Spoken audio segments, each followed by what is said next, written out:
okay. Is everybody okay? Are you sure? You're the next contestant on The Price is Right. Keep LaRue! Come on down! LaRue! What? Price is Right. Keith! I was there. That's right. Well, we should do one on the cruise. Price is Right. And give away stuff. Price is wrong. Give away cheese base. Hey, who got cheese base the other night when you threw it in the crowd? I saw people fighting. Russell, did you get it? Russell. Remember I've been seeing the whole. He's right here in the front. Do you remember he gave Russell a bass one time and then Fat Vinny got all mad because he goes, why did you give it to him? I should have got it. You know that? I don't think everybody knows who Fat Vinny is. Yeah, we do. Does everybody know who Fat Vinny is? Yeah. Gonzalez! So we're not sure what we're doing. We're going to take questions in a minute. Eric actually said he didn't know about the event until about 15 minutes ago. So He was sleeping. pretty loose, right? Actually, an hour and 13 minutes ago, whatever. We're here. Where are What the- watches are you wearing, Eric? We're going to start with that, Mike. Yeah, if you guys want to start with questions, we can start with questions. Could we have one question anyway? Let's have Russell ask her a question. Yeah, we got a question here. What's your name, Good sir? question. Gonzalo from Santiago, Chile. And what's your question? So my question is, we know all the love that you guys get on stage every night, but there are, on the other end, a group of fans that don't like the fact that you use makeup from the original members of KISS. How do you feel about that, and what do you say to those fans? That can be two answers. I can go the real way, or the diplomatic way. The real way, right? I don't give a fuck. That's the real way. I'm gonna say this in a nice way. No disrespect to anybody. It's not an emotional issue for me. I do respect for some fans and some of you that it is. For me, it's never been that way. I always thought like, and I don't take this the wrong way, but I was like, it's just makeup. What's the big deal? And some people say, you don't understand. I'm like, no, I do. I was a fan. I will bet you that I was a KISS fan before almost anybody in this room.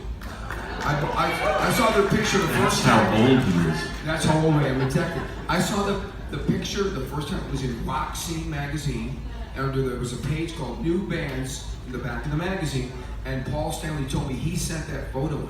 That's the first time I saw the picture, and they mostly covered, it was called Rock Scene, but it covered the New York rock scene. Anyways, I saw the picture, and I go, oh, that band looks cool. I bought the album as soon as it came out. I saw them when they came to town, opening for the New York Dolls. I'm one of the very, very original KISS fans, if you will. And so, to me, it's not an emotional thing. I mean, I was a fan like you guys, no different. I just ended up being in the band. And let me ask you this, if you play drums and you could be in KISS, would you want to be the drummer in KISS? I mean, that's kind of pretty much an easy answer. It really comes down to that. I mean, we had an opportunity to come into the band, and it's basically, it's established what it's going to be. So would you do it or would you not do it? Oh, they should have respect and pass it up. It's like, are you freaking kidding me? The first time it came up when they asked me to come in and play in 2001, and I remember I was in Japan with Keith, and I got a call saying, oh, they want you to come and play in the band. I said, what makeup am I gonna wear? The response was, they don't know, and then we went to Thailand, and they said, just go on vacation when you get home, it'll be figured out. I got home Saturday, and they said, I go, what makeup am I wearing? They go, I'm just gonna have you wear the cat makeup. So then Tommy and Paul put the makeup on me the first time, because I never did it, I didn't know how to do it. They showed me the procedure once, and I've done it on my own ever since, and we did a photo session, and that was it. We went to Australia, and we're off and running. It does seem like the subject is getting kind of old, though, isn't it? It kind of is, because at this point it transcends the original four members, and the makeup is the iconic thing. So Yeah, but I will say this, because I'm an original KISS fan. My favorite version of KISS is the original band. That's my favorite version, because that's what I grew up on. Everybody has their timeline. Some people it's Revenge, or it's Asylum, or it's Creature of the Night, whatever. And I respect all those people's opinions, and everyone's entitled to it. But like I said earlier, it's not an emotional thing. I mean, if it's supposed to be about the music first, then that's what it's about, you know? And the how you dress up that music and present that music is what the makeup of the show is about. But a lot of people will say, well, I got into Kiss because of the music. You know? But a lot of people became fans during Bruce's time in the band, so that's the Kiss that they remember. Absolutely. And Keep then, it real. That's a good segue. Yeah. And you know, the first time I saw Tommy Thayer was opening up for Kiss. who's back? Is Wait. somebody back? Bruce Coming up? Bruce, are you going to join us?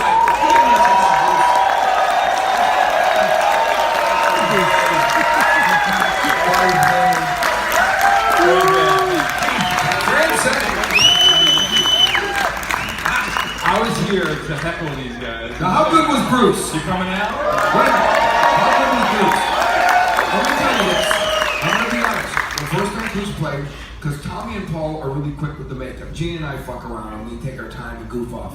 So Tommy and Paul usually start a little bit later. So Paul stayed up and was watching Bruce's band, and he came down and goes, you know, they sounded really great. That guy sings great. Bruce, they do all those cool songs. It's really, he was totally raving about and gave total props.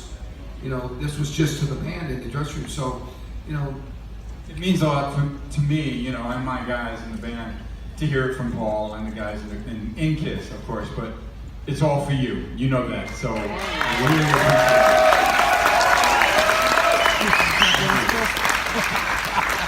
Cool, let's do another question. What's your name, sir? Mark Shelton. Mark, what's your question? You say Mark Schulman? Shelton, Oh, okay. what is the strangest experience you've had as a member of KISS? Strangest experience. Wow, I didn't think about that. We have met some peculiar fans, I will say. I would say the fans in general, because some fans, I mean, everybody, you guys are great. There's no, and I know it sounds cliche and the right thing to say, but it's true. You ask any other band that's been around on the Kiss Cruise or experienced being on tour with Kiss, without a doubt, there's no fans like Kiss fans. And I've worked with Brian May, so I've got the crazy Queen fans or crazy Alice Cooper fans. You know, they have some real zealot fans, but you guys are on another level. This is pretty strange. I got a strange That's experience. a good one. You see this? Look at it. It's me and Gene Coming out of the shower. we just showered together.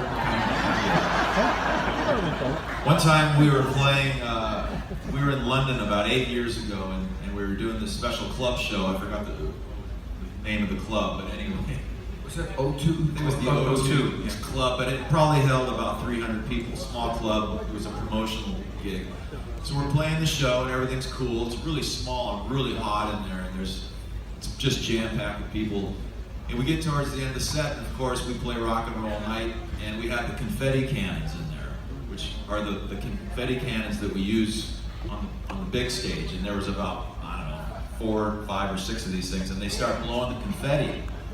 So we're playing Rock and Roll Night, and about halfway through the thing, all the confetti's going off, and suddenly we all look at each other, and all of a sudden we can't breathe. It's like you kind of like couldn't get your breath. Like you take a deep breath, and it was kind of starting to get kind of freaky. And as the confetti cannons kept going, we ended up not being able to breathe, and suddenly we just had to run off the stage. Like, what the hell's going on? So the deal was these confetti cannons, when they shoot confetti, it's all done with CO2. So they were blasting all the CO2 onto the stage, and therefore all the oxygen gets pushed out. So literally, it was the funniest thing, but it was the weirdest thing. We go running, there's a stage door that goes outside the back of the stage. We all run back there and just drop our instruments in the middle of the song. It was pretty bizarre. True story. It wasn't funny either, Fran. We couldn't breathe either. Yeah, no, I remember it very well. But it's funny though, in retrospect, it wasn't a very good plan to have the big confetti cannons in there, because it sucked all the oxygen out of the room, which we're used to. We're used to Gene. It's an expression we use, you know, when you're with Gene and Paul and you're doing interviews or whatever you're doing. If you're in the same room, we say there's only so much air and only so much oxygen in this room.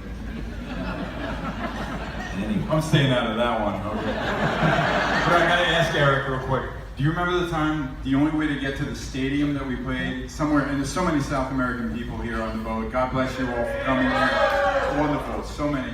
But we actually, the only way to get to the gig, they brought us in an ambulance. Do you remember that? It was crazy. I'm sure it was one of the tours with you, Monsters of Rock or something like that.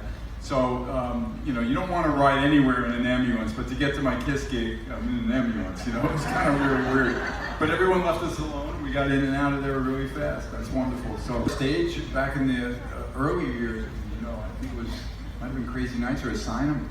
Maybe even one of the crew guys, there was a fatality. Yeah, that was terrible. And then Gene got arrested for being Gene. Memories. You got your finger, Eric? Your finger last night? I cut it. Shaving? No, it's from spinning the sticks. It wears my skin out. Yeah, whatever. We've got a question. After many years touring with Kiss and with other bands too, do you still get the special excitement before every show that we the fans get? Who's that for? Tommy. Anyone? Well, I don't get, people say, do you get nervous and that sort of thing. I don't really get nervous anymore. I think when in the old days, when I was, you know, before we got to where we're at, you play gigs, you're a little nervous, but I think the feeling for me before I go on stage, it's really kind of an anticipation and an excitement. So the adrenaline definitely starts flowing, which is great. You want it to, because you want to get out there. But no matter what you're thinking about, when you get on stage and that first song starts, your mind kind of goes into a whole other place. And it is adrenaline. It's just an amazing feeling because you see everybody and people are going crazy. I mean, how can that not be the greatest feeling in the world? So it's, yeah, it's a What about it? You backstage before a show. What do I do? Come on. You guys riding around. His Laker boxers. I actually run around more after the show. Yeah, but before you No, you Because have a I'm lot of... already hyped up with adrenaline. So We were in, I don't remember, Italy, somewhere we were, you had to take a van. So I had to go all the way down to film the band coming in the van. And then here comes Eric running in front of the van.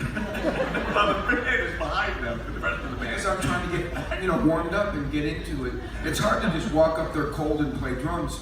You need to kind of warm up. So I don't know if anyone's ever seen, I have an exercise bike, stationary bike, and I mounted a drum pad on it so I can pedal on that and warm up before the show. You know, the thing I notice about Eric every night after the show, you'd think after the show you'd be like, oh, let's, you know, we kind of let down. We just played a great show. You'd be kind of in a good mood. But every time he comes off stage and he's in the dressing room, he's in a lousy mood. He's complaining about something. He's not happy about something, right? That doesn't sound like him. Every night. He just always. You'll never see Eric come into the dressing room like, great show. That was cool. He's always like, oh, the fucking monitors sucked. Did you hear Gene? He made all those mistakes and Paul screwed it up. Because I care. I actually care about it being good, and if it's not to a certain level, I get frustrated and mad about it. But the attitude is kind of negative. That's what Tommy said. When I'm saying this, I'm telling you, kind of negative. Eric's a funny guy because he's so upbeat. You think Eric would always be in a great mood, but he's kind of negative most of the time. I was up in his room earlier. He's got a beautiful room. Obviously, he had a million complaints about the room. It's so funny. And he offered it to me if I'm on the next cruise, and I'm like, no, I don't want your room. Yeah, because I'm right. If you don't see the stage, Yes, it's right. you know, looking at glass windows, I'm on the very top left, and here's what I hear at 10 o'clock in the morning. That's the kid drum. Sound check room.